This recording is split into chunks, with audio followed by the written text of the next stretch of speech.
सास, बहू और ताबीज। सुप्रिया का रोज किसी न किसी बात पर अपनी बहू तारा से झगड़ा होता ही रहता। दोनों स्वभाव से जिद्दी और अड़ियल थे। दोनों में से कोई भी एक दूसरे के आगे झुकना नहीं चाहता था। फिर एक दिन, तारा कहाँ मर गई थी तू अभी तक?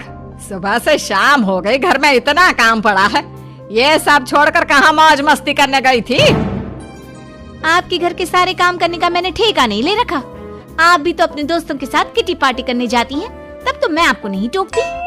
अरे मैं तेरी सास हूँ, तू मेरी सास नहीं है। सास है तो क्या मुझे चैन की सांस नहीं लेने देंगी आप? बहुत जबान चलने लगी है तेरी आजकल। आने दे मेरे बेटे को घर पर, फिर देख तेरी कैसे क्लास लगवाती हूँ। आपके पास और काम ही क्या है? बाहर पड़ोसियों से मेरी बुराई करना और घर में पति से। हाँ तो अब तेरा काम भी तो ऐसे ही होते हैं ना। तारीफ के लायक कोई भी काम किया है तूने आज तक?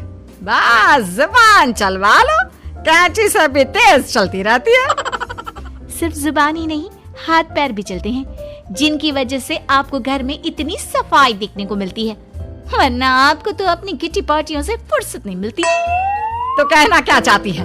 घर का क्या सारा काम तू खुद अकेला करती है? तो और क्या नौकरानी करती है? इसी तरह तारा और सुप्रिया में आए दिन लड़ाई होती। दोनों के दिन की शुरुआत ही एक दूसरे से लड़कर शुरू होती और लड़कर ही खत्म होती, मानो ये अब उनकी दिनचर्या का हिस्सा बन चुकी हो। शाम को तारा का पति वैभव घर आता है। वैभव को देखते ही उसकी माँ सुप्रिया उसके पास आती है और कहती है, बेटा वैभव, अच्छा हुआ जो तू आज जल्दी घर आ गया। देखना तेरी बीवी सुबह से मुझसे लड़ी जा रही है। माँ की बातें सुनकर वैभव तारा को जोर जोर से आवाजें देने लगता है। क्या हुआ जी, इतना चीख क्यों रहे हो? तारा, तुमने आज फिर माँ से लड़ाई की? अरे लड़ाई मैंने नहीं की, शुरुआत पहले इन्होंने की थी। समझा दीजिए अपनी माँ को। मुझे कहीं भी आते जाते टाइम टोके नहीं, वरना मैं अपना सामान बांधकर मायके चली जाऊंगी। इतना कहकर तारा वहाँ से चली जाती है। ये सब क्या चल रहा है माँ? किसी दिन मैं आप लोगों के चक्कर में जरूर पागल हो जाऊंगा। आप लोग कभी प्यार से क्यों नहीं रहते? अरे वो हमेशा मेरी बातों का उल्टा जवाब देती है बेटा। अब तू ही बता मैं क्या करूं? तो आप उसे ताने मारती ही क्यों है माँ? वाह बेटा वाह, तुझे मेरे ताने दिखते हैं, उसका बात करने का तरीका नहीं दिखता। देखा नहीं वो किस तरह से बात करती है मुझसे। मुझे माफ कीजिए माँ, मुझे आप दोनों के बीच में पड़ना ही नहीं है। आप दोनों ही एक जैसे हो। इतना कहकर वैभव वहाँ से चला जाता है। वैभव के जाने के बाद सुप्रिया सोच में पड़ जाती है। धीरे धीरे समय बीतने लगता है और एक दिन सुप्रिया को पता चलता है कि उनके गांव में एक महात्मा ठहरे हुए हैं जो वशीकरण करना जानते हैं। तो सुप्रिया भागते हुए उन बाबा का पता ढूंढने निकल पड़ती है। इस बात की खबर जैसे ही तारा को चलती है, वो भी उस बाबा की खोज में निकल पड़ती है। अगले दिन सुबह, आज तारा और सुप्रिया दोनों ही बहुत अच्छे मूड में होती है। ना सुप्रिया तारा को देखकर कोई ताना मारती है, ना तारा अपनी सास से बेवजह उलझती है। दोनों मिल बांट कर रसोई में काम करती हैं। भाई तारा, जरा मुझे वो चाय पत्ती पकड़ाना। ये लीजिए माँ जी, क्या आप मेरे लिए भी चाय बना देंगी? अरे हाँ हाँ, क्यों नहीं। इसी तरह दिन बीतते हैं और दोनों का रिश्ता भी निखरने लगता है। ऐसे ही देखते 3 महीने बीत जाते हैं। आजकल ये मैं क्या देख रहा हूँ? अचानक आप दोनों के बीच इतना प्यार कैसे हो गया? एक दिन था जब कभी माँ आप तारा को ताने देते देते नहीं थकती थी, और तारा तुम पहले तो कितना उलझती थी माँ से, तो अब ये अचानक क्या हो गया आप दोनों को? अरे यह सब तो एक बाबा का कमाल है, जिसने मुझे ये ताबीज दिया था। सुप्रिया के हाथ में बंधा ताबीज देखकर तारा चौंक जाती है। ये ताबीज तो उस बाबा ने मुझे भी दिया था, आपको अपने वश में करने के लिए। इसका मतलब तू भी उस बाबा से मिलने गई थी? आपकी हरकतों की वजह से ही मुझे जाना पड़ा था। ये सब क्या चल रहा है? मुझे तो आप लोगों की कोई भी बात समझ में नहीं आ रही। सुप्रिया वैभव को सारी बात बताते हुए कहती है, अरे जैसे ही मुझे पता चला कि हमारे गांव में जाने माने तांत्रिक बाबा आए हुए हैं जो वशीकरण करना जानते हैं, तो मैं बिना देरी किए उनके पास चली गई और बहू को अपने वश में करने की इच्छा उनके सामने रखी, जिससे ये मेरी हर बात माने। बाबा, मैं अपनी बहू से बहुत दुखी हो चुकी हूँ। वो मेरी एक बात नहीं मानती। आप कुछ ऐसा कीजिए बाबा जिससे मेरी बहू मेरी हर बात मानने लगे। पहले आप मुझे अच्छे से बताइए, आपको अपनी बहू से आखिर परेशानी क्या है? बाबा वो मुझसे कभी प्यार से बात नहीं करती। मैं उसे एक बात सुनाती हूँ तो वो पलट कर 4 बातें सुनाती है। आप कुछ ऐसा कीजिए ना जिससे मेरी बहू सारी बातें मानने लगे। बाबा सुप्रिया की बातों को ध्यान से सुनते हैं और उसके बाद सुप्रिया को एक काले रंग का ताबीज देते हुए कहते हैं, ये ताबीज तुम्हें अपने गले में पहनना है और जब तक मैं ना कहूँ तब तक इसे उतारना मत। तो क्या इस ताबीज की मदद से मेरी बहू मेरे वश में हो जाएगी? सिर्फ वश में ही नहीं, इस ताबीज के कारण तुम्हारी बहू तुम्हारे आगे पीछे भी घूमने लगेगी। लेकिन बस तुम्हें कुछ काम करने होंगे। कैसा काम बाबा जी?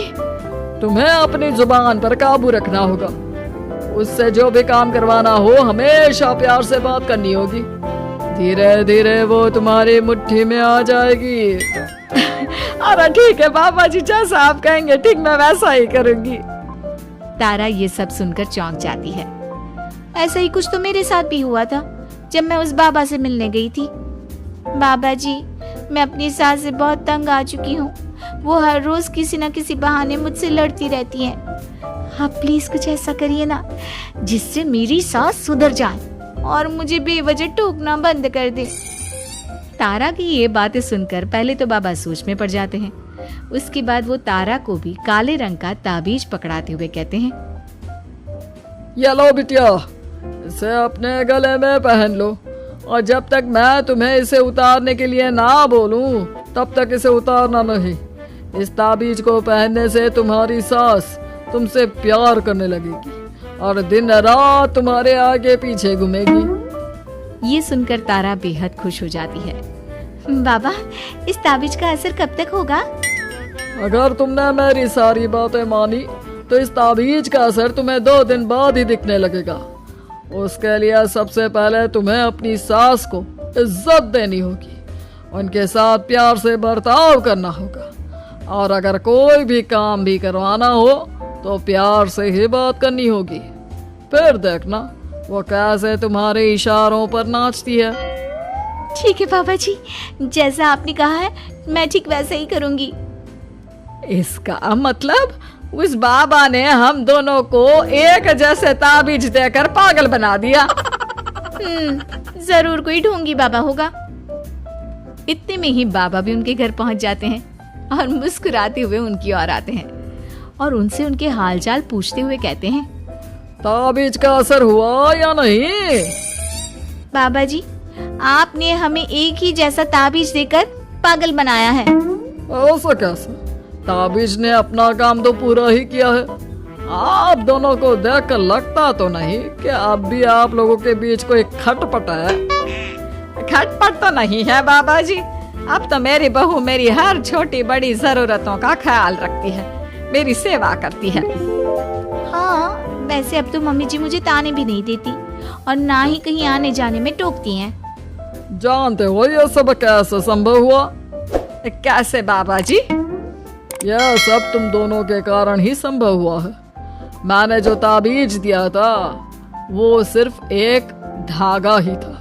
ये चमत्कार तो तुम दोनों ने अपनी जुबान पर संयम रखकर प्यार और संयम के साथ काम करके किया है। बिटिया, कुछ कमी तुम्हारे अंदर थी तो कुछ कमी तुम्हारे सास के अंदर थी। इसीलिए तुम दोनों को सुधारने और तुम्हारी गलती का एहसास कराने का यही एक रास्ता था। बाबा की ये सारी बातें सुनकर सुप्रिया और तारा एक दूसरे की ओर देखने लगते हैं। अब उन दोनों को अपनी गलती का एहसास होता है। शायद आप सही कह रहे हैं बाबा। मैंने कभी अपनी बहू को समझने की कोशिश ही नहीं की। मैंने भी तो कभी आपकी उम्र और ओहदे का लिहाज नहीं किया और जो जब मन में आया बोलती चली गई। हो सके तो मुझे माफ कर देना मम्मी जी। चलो फिर, अगर सब ठीक ही हो गया है तो बाबा जी अब आप भी वापस अर्जुन बन जाइए। वैभव की बात पर बाबा अपनी नकली दाढ़ी हटाते हैं तो उसे देखकर सास बहू हैरान रह जाती हैं। अरे अर्जुन भैया, आप? हाँ भाभी, आप दोनों के रोज रोज वाले झगड़ों से परेशान होकर एक दिन मेरे इस दोस्त ने एक प्लान बनाया और मेरी मदद मांगी, तो मैं इनकार कैसे कर सकता था। और देखिए आज उसका नतीजा हम सबके सामने है।